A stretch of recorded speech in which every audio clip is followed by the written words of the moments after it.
श्रीमद् भगवद गीता में भगवान कृष्ण के उपदेशों का वर्णन है, जिसमें मनुष्य को जीवन, कर्म, ध्यान, शांति, सत्य, योग और सफलता के बारे में सभी महत्वपूर्ण विषयों को गहराई से जानने को मिलता है। जो ज्ञान किसी भी मनुष्य के जीवन में बहुत उपयोगी सिद्ध होता है। श्री कृष्ण के उपदेश हमें धर्म के मार्ग पर चलते हुए अच्छे कर्म करने की शिक्षा देते हैं। ऐसे में किसी भी परेशानी का हल पाने और जीवन में सफल होने के लिए गीता की कुछ बातों का ध्यान रखना चाहिए।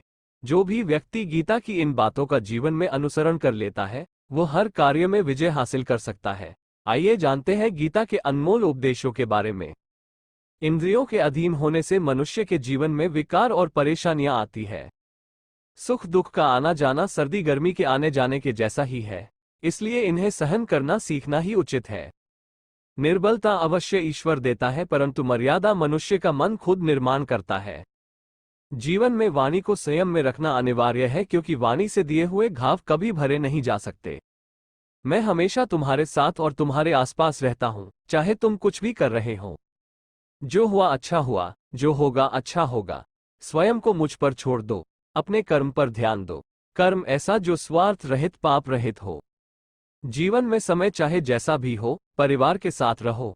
सुख हो तो बढ़ जाता है और दुख हो तो बढ़ जाता है। मोहग्रस्त होकर अपने कर्तव्य पथ से हट जाना मूर्खता है, क्योंकि इससे ना तो तुम्हें स्वर्ग की प्राप्ति होगी और ना ही तुम्हारी कीर्ति बढ़ेगी। श्री कृष्ण कहते हैं कि सत्संग ईश्वर की कृपा से मिलता है, परंतु कुसंगति में पड़ना मनुष्य के अपने ही हाथों में होता है। मौन सबसे अच्छा उत्तर है किसी ऐसे व्यक्ति के लिए जो आपके शब्दों को महत्व नहीं देता। आत्मा का अंतिम लक्ष्य परमात्मा में मिल जाना होता है। धर्म केवल कर्म से होता है, कर्म के बिना धर्म की कोई परिभाषा ही नहीं है। अहंकार करने पर इंसान की प्रतिष्ठा, वंश, वैभव तीनों ही समाप्त हो जाते हैं। समय कभी नहीं रुकता। आज यदि बुरा चल रहा है तो कल अवश्य अच्छा आएगा। आप केवल निस्वार्थ भाव से कर्म कीजिए, केवल वही आपके हाथ में है। मनुष्य कितना भी गोरा क्यों ना हो, परंतु उसकी परछाई सदैव काली होती है। मैं श्रेष्ठ हूं, यह आत्मविश्वास है, लेकिन सिर्फ मैं ही श्रेष्ठ हूं, यह अहंकार है। व्यक्ति जो चाहे बन सकता है, यदि विश्वास के साथ इच्छित वस्तु पर लगातार चिंतन करे। प्रेम सदैव माफी मांगना पसंद करता है और अहंकार सदैव माफी सुनना पसंद करता है। जो रास्ता ईश्वर ने आपके लिए खोला है, उसे कभी भी कोई बंद नहीं कर सकता। मनुष्य का जीवन केवल उसके कर्मों पर चलता है। जैसा कर्म होता है, वैसा उसका जीवन होता है। एक बार माफ करके अच्छे बन जाओ, परंतु दोबारा उसी इंसान पर भरोसा करके बेवकूफ कभी न बनो। मन की गतिविधियों, होश, श्वास और भावनाओं के माध्यम से भगवान की शक्ति सदा तुम्हारे साथ है। जीवन में आधे दुख इस वजह से आते हैं क्योंकि हमने उनसे आशाएं रखी जिनसे हमें नहीं रखनी चाहिए थी। मैं ही इस सृष्टि की रचना करता हूँ, मैं ही इसका पालन पोषण करता हूँ और मैं ही इस सृष्टि का विनाश करता हूँ। जब संसार में धर्म की हानि होगी, अधर्म की विजय, तब मैं इस पृथ्वी पर अवतार लूंगा। शांति से भी दुखों का अंत हो जाता है और शांत चित्त मनुष्य की बुद्धि शीघ्र ही स्थिर होकर परमात्मा से युक्त हो जाती है।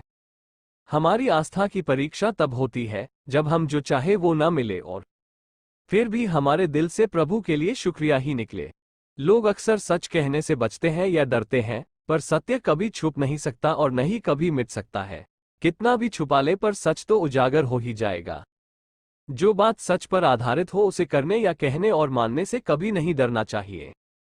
इच्छा पूरी नहीं होती तो क्रोध बढ़ता है, और इच्छा पूरी होती है तो लोभ बढ़ता है। इसलिए जीवन की हर स्थिति में धैर्य बनाए रखना। धर्म केवल रास्ता दिखाता है, लेकिन मंजिल तक तो कर्म ही पहुंचाता है। वो जो सभी इच्छाएं त्याग देता है, मैं और मेरा की लालसा तथा भावना से मुक्त हो जाता है, उसे शांति प्राप्त होती है। श्री कृष्ण ने कहा है, अगर तुम्हें किसी ने दुखी किया है तो बुरा मत मानना। लोग उसी पेड़ पर पत्थर मारते हैं जिस पेड़ पर ज्यादा मीठे फल होते हैं।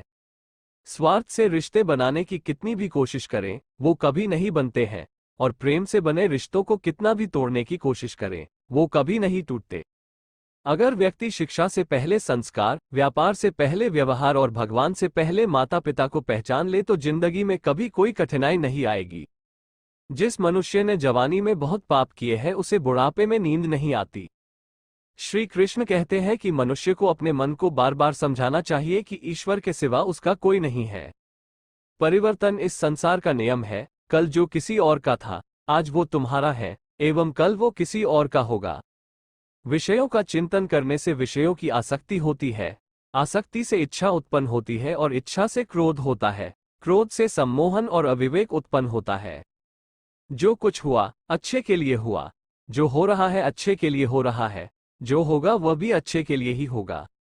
मेरे लिए न कोई घृणित है और न ही कोई प्रिय, न कोई निर्धन है और न ही कोई धनी, बस जो भक्ति भाव के साथ मुझे याद करते हैं मैं उनका हूं और वो मेरे। आप वही हैं जिसमें आप विश्वास करते हैं, आप वह बन जाते हैं जो आप मानते हैं कि आप बन सकते हैं। अगर तुम अपना कल्याण करना चाहते हो तो सभी तरह के उपदेशों, सभी धर्मों को छोड़कर मेरी शरण में आ जाओ, मैं तुम्हें मुक्ति प्रदान करूंगा। जिस इंसान के चारों तरफ नकारात्मक लोग रहते हैं, उस इंसान का मंजिल से भटक जाना तय है। जिंदगी में सब कुछ खत्म होना जैसा कुछ भी नहीं होता, हमेशा एक नई शुरुआत हमारा इंतजार कर रही होती है। कर्म का फल व्यक्ति को उसी तरह ढूंढ लेता है जैसे कोई बछड़ा सैकड़ों गायों के बीच अपनी मां को ढूंढ लेता है। इस संसार में कुछ भी स्थायी नहीं है। मैं सभी जीवों में विद्यमान हूं, मैं चींटी में भी विद्यमान हूं और हाथी में भी विद्यमान हूं। मेरे भी कई जन्म हो चुके हैं, तुम्हारे भी कई जन्म हो चुके हैं। ना तो मेरा अंतिम जन्म है और ना ये तुम्हारा अंतिम जन्म है। व्यक्ति कर्म करने से कभी छुटकारा नहीं पा सकता है, इसलिए तुम्हें हमेशा कर्म करते रहना चाहिए, क्योंकि कर्म के बिना तुम्हारे शरीर का निर्वाह भी नहीं हो सकता है। परिवर्तन ही संसार में स्थायी है, इसलिए परिवर्तन से भयभीत नहीं होना चाहिए। जब ये संसार ही स्थायी नहीं है, तो इस संसार की कोई वस्तु कैसे स्थायी हो सकती है। आत्मा शरीर को वैसे ही छोड़ देती है, जैसे मनुष्य पुराने कपड़ों को उतारकर नए कपड़े धारण कर लेता है। मन शरीर का हिस्सा है, सुख दुख का एहसास करना आत्मा का नहीं शरीर का काम है। मान अपमान, लाभ हानि, गम और खुशी सब मन का खेल है। जो लोग दूसरों की सहायता करते हैं, ईश्वर उनकी सहायता करते हैं। जय श्री राधे कृष्ण।